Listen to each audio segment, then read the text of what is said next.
అక్కడికి పర్యటించి వచ్చిన ప్రొఫెసర్ గారు ప్రొఫెసర్ శ్రీనివాస్ శర్మ గారు ఫోన్ లైన్లో ఉన్నారు. Professor of civil engineering Srinivas Sharma గారు నమస్కారం. హలో శ్రీనివాస్ శర్మ గారు. నమస్తే అండి, వినిపిస్తుందా? సార్ నమస్తే, వినపడుతుంది.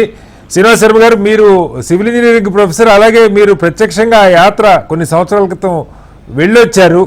వాస్తవంగా ఇప్పుడు కాఠ్మండు అంటే ఐ థింక్ నా డిబేట్లో ఉన్న వాళ్ళు ఎవరు ఆ యాత్ర చేశారనుకోవట్లే నేను. కాఠ్మండు నుంచి టిబెట్ వైపు వెళ్తారు, ఈ మానస సరోవరం కైలాష్ అనే ప్రాంతానికి.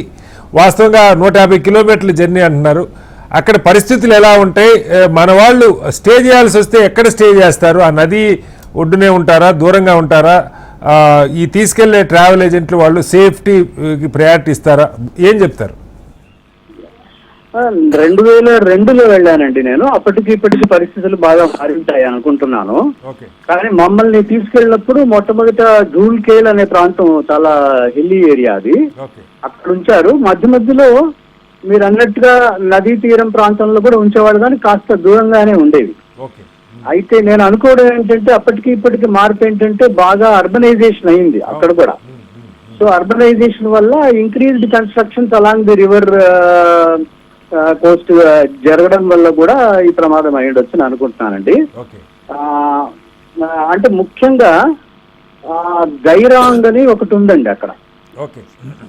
ఆ గైరాంగ్ అనే ప్రాంతంలో అంటే Tibet is now in China ఉంది కదా, టిబెట్ నుంచి బార్డర్ లో, అంటే ఆ బార్డర్ లో చాలా స్టీప్ ఉంటుందండి. మేము అక్కడ పోర్ట్ ఆఫ్ ఎంట్రీ అక్కడ చూసినప్పుడు గైరాంగ్ పోర్ట్ దగ్గర ఎగ్జాక్ట్లీ ఇప్పుడు అక్కడే వరద ఎక్కువ ఉందని చెప్తున్నారు సార్. ఇప్పుడు కూడా అక్కడే వరద ఎక్కువ ఉంది, దాన్ని చైనా చాలా సీరియస్ గా అబ్జర్వ్ చేస్తుందని చెప్తున్నారు. ఎగ్జాక్ట్లీ. అంటే అక్కడ ఏమవుతుందంటే అండి, మెయిన్ ఈ బార్డర్ నుంచి ఎట్లాంటి పరిస్థితులు అంటే అప్పుడు కూడా మేము ఎదురయ్యాం, మధ్యలో మాకు ఎదురైంది.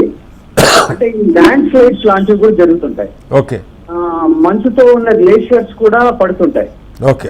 ఇప్పుడు ఏంటంటే అవి చాలా పెద్ద పెద్ద సైజు ఉన్నవన్నీ పడిపోవడంతో ఆ స్టీప్ వ్యాలీలో పైనుంచి జారడం ఒకటి, తర్వాత మట్టితో కలిసి బురద ఒక రివర్ లాగా పారుతూ ఉంటది.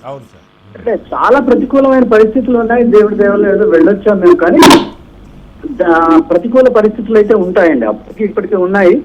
ఇప్పుడు ఏంటి అంటే ఇంక్రీజ్డ్ ఈ రివర్ కోస్ట్ ఇట్లాంటి వాటిలలో ఏ భద్రత లేకుండా జస్ట్ కట్టుకుంటూ వెళ్ళడం ఇట్లాంటి వాటి వల్ల అయ్యుండొచ్చు అని అనుకుంటున్నానండి. స్పష్టంగా సార్, మనకి పత్రికల్లో విజువల్స్ వచ్చినాయి.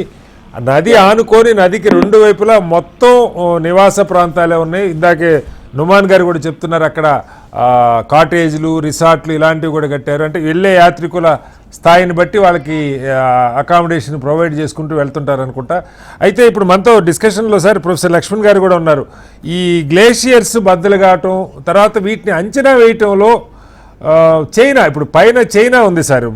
ఒక విమర్శ వచ్చిందంటే శర్మ గారు, చైనా అది నిజమా కాదో మనకు తెలియదు, చైనా ఇన్ టైంలో నేపాల్ని అలర్ట్ చేయలేదని ఒకటి నేపాల్ వైపు నుంచి ఒక విమర్శ. అయితే చైనా చెప్తుంది మేము కూడా దాన్ని అసెస్ చేయలేకపోయాం, బట్ ఇప్పుడైతే స్పష్టంగా మరికొద్ది గంటలు 5 రెట్లు రాబోతుందని వాళ్ళు చెప్తా ఉన్నారు. నిజంగా మన టెక్నాలజీ ఇలాంటి వర్షం లేకుండా పర్వతాల్లో లేదంటే మంచు కొండల్లో జరిగే మార్పులు, వాటి వల్ల వచ్చే ప్రళయాల్ని గుర్తించే స్థాయికి అక్కడ టెక్నాలజీ ఉండే అవకాశం ఉందా? అంటే క్లైమేట్ చేంజెస్ గురించి నిజానికి ప్రెడిక్షన్స్ ఉన్నాయి, కానీ నేపాల్ నా ఉద్దేశంలో క్లైమేట్ చేంజెస్ సివియారిటీ ఉన్న దేశాల్లో వరల్డ్ లెవెల్లో అంటే it is ranked around 20th అట్లా ఉంటుందండి నాకు తెలిసి. అంటే చాలా సివియారిటీ క్లైమేట్ చేంజెస్ చాలా ఎక్కువగా జరిగేటటువంటి ప్రాంతము. దాని మీద మనం ఫోకస్ చేయలేకపోవడం అనేది మొత్తం మానవాళికి, అది చైనా అయితేనేమి, నేపాల్ అయితేనేమి, ఇండియా అయితేనేమి, అది ఒక ఫీల్డ్. ఇంకొకటి ఏంటంటే మీరు అన్నట్టుగా ఎవరు అంత సడన్ గా ప్రెడిక్ట్ చేయలేకపోవచ్చు, కానీ ఒక జోన్స్ అంటూ ఉంటాయి, సివియారిటీ జోన్స్ అనేది. Nepal is in to that zone. And particularly China occupied Tibet తర్వాత నేపాల్ చాలా స్టీప్ డిఫరెన్స్ ఉంటుంది, లెవెల్ డిఫరెన్స్.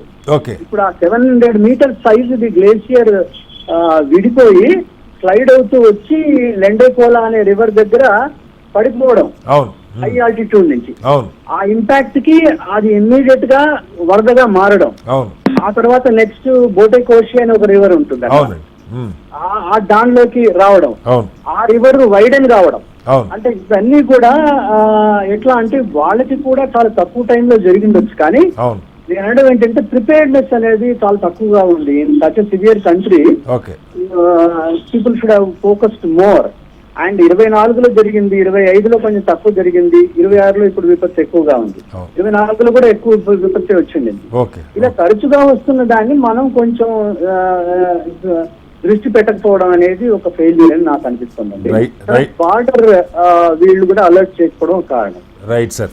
విద్యాసాగర్ గారు, అక్కడ ఈసారి ఇంకా కొంచెం ఏదో ఉత్సవాలు కూడా ఉన్నాయి, అంటే రెగ్యులర్గా వెళ్ళే యాత్రికులే కాకుండా ఇంకేదో ప్రత్యేకమైన సందర్భం కూడా అని చెప్తున్నారు. నాకు స్పష్టంగా ఐడియా లేదు, కానీ ఆ కారణంగా కూడా ప్రతి సంవత్సరం వచ్చేదానికంటే ఈసారి యాత్రికులు ఇంకా ఎక్కువ ఉన్నారని అంటారు.